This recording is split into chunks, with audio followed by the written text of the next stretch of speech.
So, in 7 days' time, we're going to know the truth as to whether Bitcoin has found its bottom. In 7 days, well, of course, it's the FOMC meeting. Bets are coming in that we're going to see a rate cut in December, but you also have to be aware of the story behind the Japanese. It's a very serious thing. They're letting us know that they're going to hike the interest rates.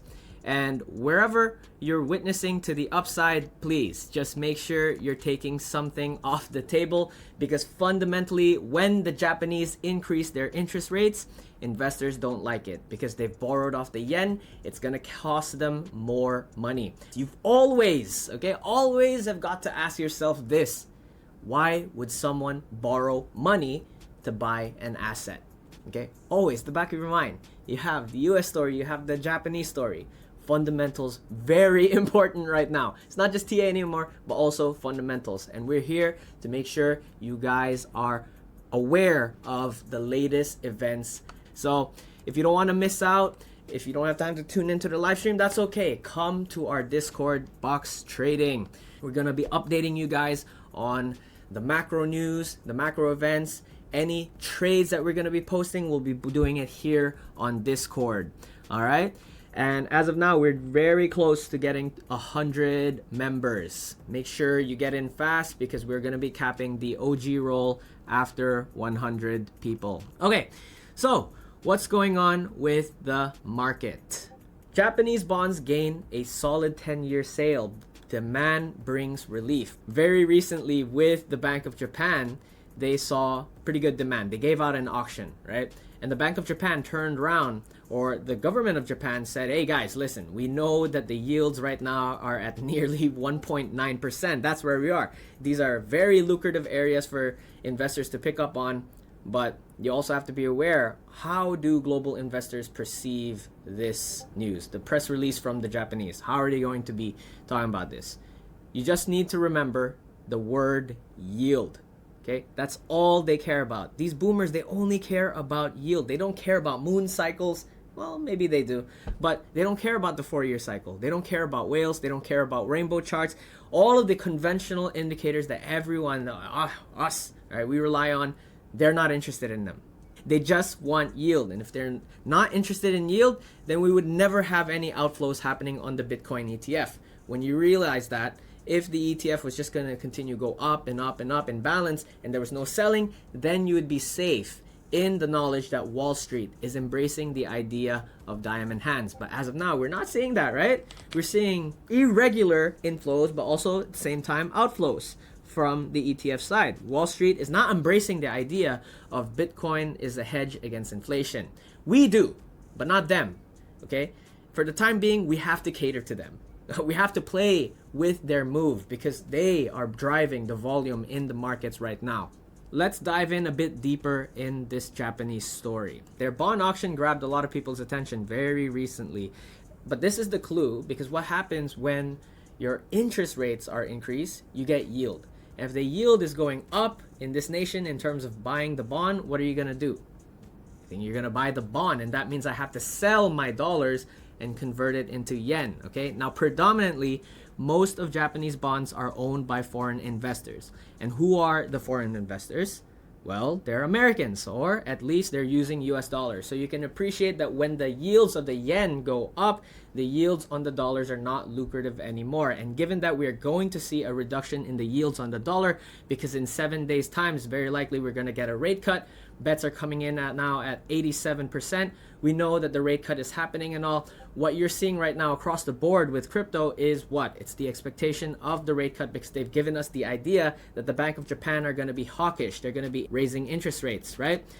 You have the upcoming Bank of Japan interest rate decision on December 19th. If that's not going to be following through, the next interest rate decision will be in January. Okay, this can be another curveball again, where they're going to say, maybe we're not going to raise interest rate this month. We're going to do so in January. So from now on until January, you need to be on alert. Don't go full YOLO, max long or max short, because it's a very turbulent time. It's literally going to be looking like this right now. We're celebrating that BTC is going to go up, but how far is it going to go up? If you've been tuning into my live stream, I've said this very plain and simple. We have to correct 50% of the previous 5 weeks price action. That is the swing high from here, 116, all the way to 80K. We're still not there yet. Where is that? That's 96K to 100K.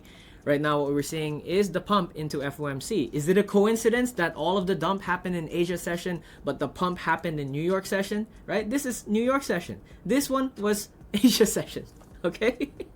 You see the story. It's playing out in real time. At the time being, Asia is hawkish, so they're bearish. US right now is bullish because of FOMC meeting, likely to cut rates. Very mixed story. We don't have a unified front. Until we have a unified front, you need to consider what other global investors are doing. It's not just you in the market, bro. All right? It's not just you and your friends in the market. It's not just us crypto people in the market. You also have Wall Street in the market. You need to think about what they're doing, and all they care about is yields. That is why this is a very important story that you need to understand. Okay, they don't care about cycles, they only care about yield. How are they going to make the most out of their billions of dollars of cash within the next 2 or 3 months? Because for us, we huddle to the moon, innit? But they're not gonna do that. Okay, they just put their money to work, get out, see what's next, see what's hot next. Okay, so one way or another, if that's gonna be December or if that's gonna be January, Japan will raise their interest rates. And that's when the carry has to start unwinding. Now, let me explain to you why we're starting to see things change. What is this? This is US ETFs. All right. What is that? What is that? Look at this green line right here. It continued to go up, up, up, up, up. And then in November, like this. It looks like a meme coin. All right. What is this? What is the TQQQ? Here. It's the Pro Shares Ultra Pro QQQ, made up of a lot of stocks in the NASDAQ. Most of these are tech stocks. You see here, you have the NASDAQ 100 Index Swap Barclays Capital. You have BNP Paribas, Citibank, Bank of America, Numera Capital, Goldman Sachs, Index Swap BBS. You have Societe Generale. You have JP Morgan Chase. You have Morgan Stanley. Okay, all of these are made up of tech stocks, information, technology, communication services, and you see it's heavily weighted on the NASDAQ. So why did this happen? Why is there a massive pullback in November? This should scare you. It's very sudden, right?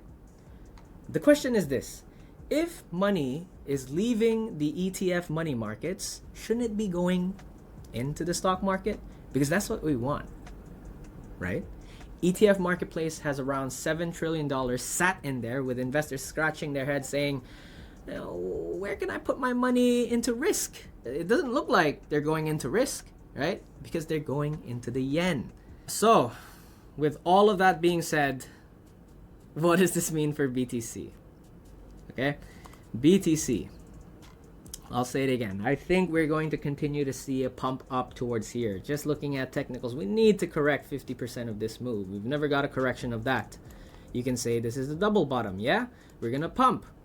But I wouldn't be deluded into thinking that we're going to see BTCs reaching new all-time high very soon. That is unless the Wall Street boys are embracing the idea that Bitcoin is a hedge against inflation. But the problem is, based on their behavior on the spot ETF for the past 2 months, they don't care. They're going to sell it.